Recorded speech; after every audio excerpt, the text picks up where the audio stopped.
To today's guest. Often when she was the Prince George's County State's Attorney, now we welcome for the first time the new Prince George's County Executive Aisha Braveboy. Thank you for joining 7 News at noon today. Thank you so much for having me.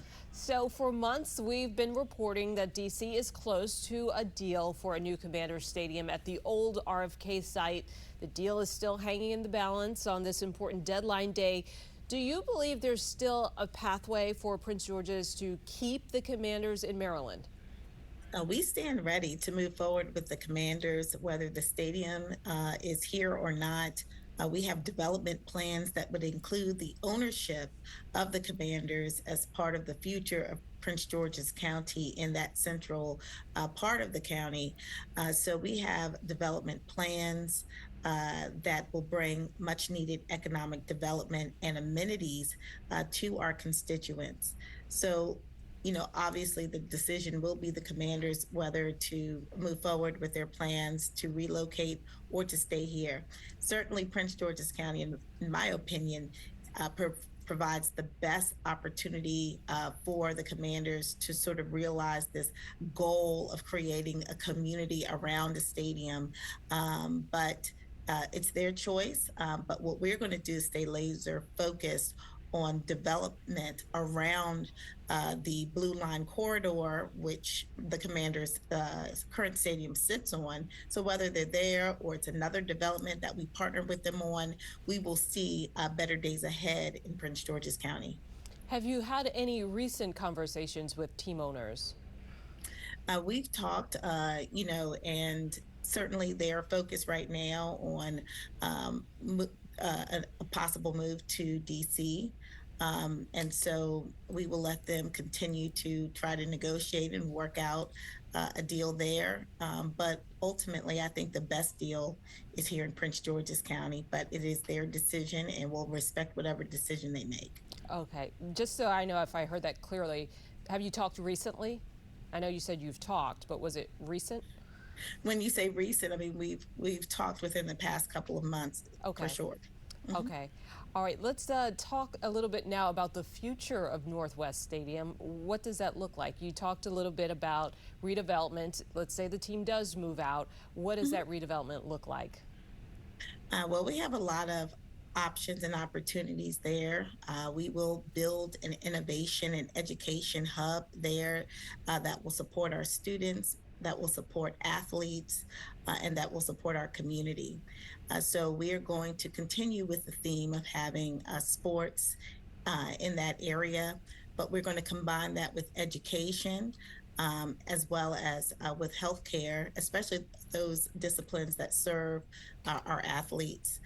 So we're standing ready, willing, and able to move forward with a development right there at the site where the stadium is. It's 200 acres. So really it has been underutilized for so many years. Now we have an opportunity for year-round uses, travelers. It will be a destination not just for our region, but really for the country to come to get access to world-class sports facilities, as well as medical care and other amenities. So I'm really excited whether the stadium leaves or the stadium stays. But what we will have is a first-class development right on our blue line that our constituents have asked for and deserve. I want to turn now our attention to a case that was really tragic out of your county, a case of domestic violence that ended with a mother being killed. Domestic violence is on the rise in Prince George's. What changes are you pushing for? Well, I changed the law several years ago to make strangulation a first-degree felony offense. At the time that this incident occurred, or really right before the incident occurred, the victim in our case was strangled by now her alleged killer. My office at that time, I was state's attorney still, asked that the individual be held on a no bond status. The courts made a different decision. I believe that if he had continued to be locked up as we requested, she would not be gone. And it's really a shame.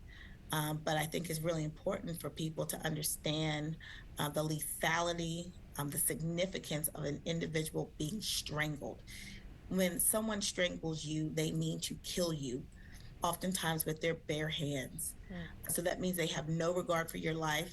They're willing to apply enough pressure to just really suck the life out of you. And it is really unfortunate that sometimes um, the justice system does not see the seriousness, the dangerousness, and of course, ultimately the outcomes of cases when people are being strangled. Mm. And so, my hope is that this serves as a reminder that we have to take these cases seriously, as my office, when I was state attorney, has always did, and that those who are engaged in that type of behavior should be treated with a level of seriousness to protect not only the victim, but anyone else in the community. Because if you're willing to kill someone with your bare hands, you're a dangerous person. And County Executive, I know one of your campaign promises was a cleaner Prince George's County. You've been urging people to call 311 to report quality of life issues from potholes to litter. How's that going so far? It's going so well. It's going great. Our residents are actually seeing the street sweepers. They're seeing the Department of Public Works really out there in the community, delivering on the promise that I made and now my administration will execute. So it's happening daily. Now we will focus on getting our business partners, especially our shopping center partners, on board also to ensure that they are keeping their lots clean and they have a beautiful, welcoming shopping experience for all of their customers. So we will be working with our business community to focus on beautification as well. And then in the fall, we'll move towards getting our residents on board with neighborhood cleanups and things like that. It's a little hot out there now, so we don't want anyone to get dehydrated. And so we're doing our part as a county to show the way.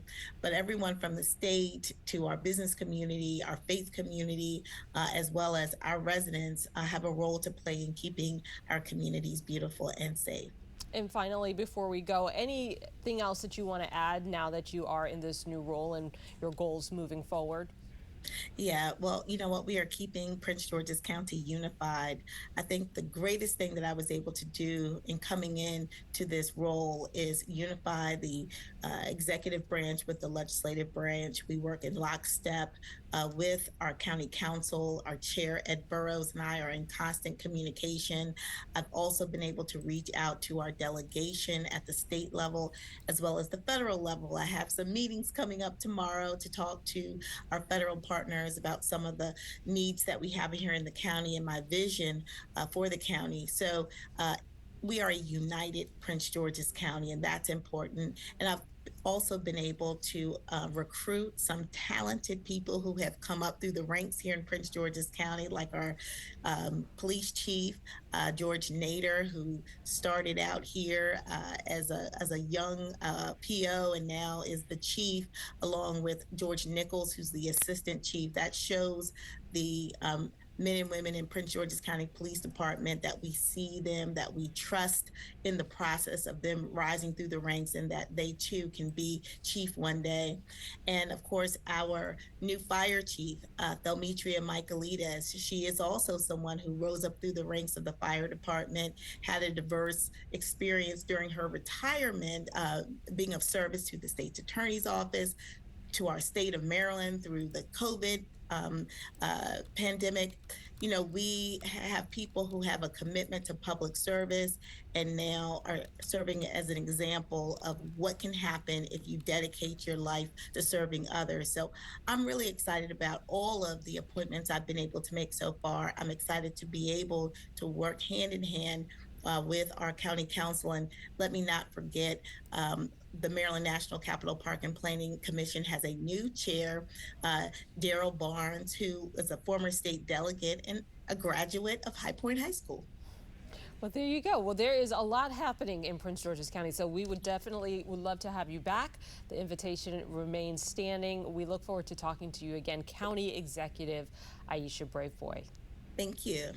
Coming up on 7 News at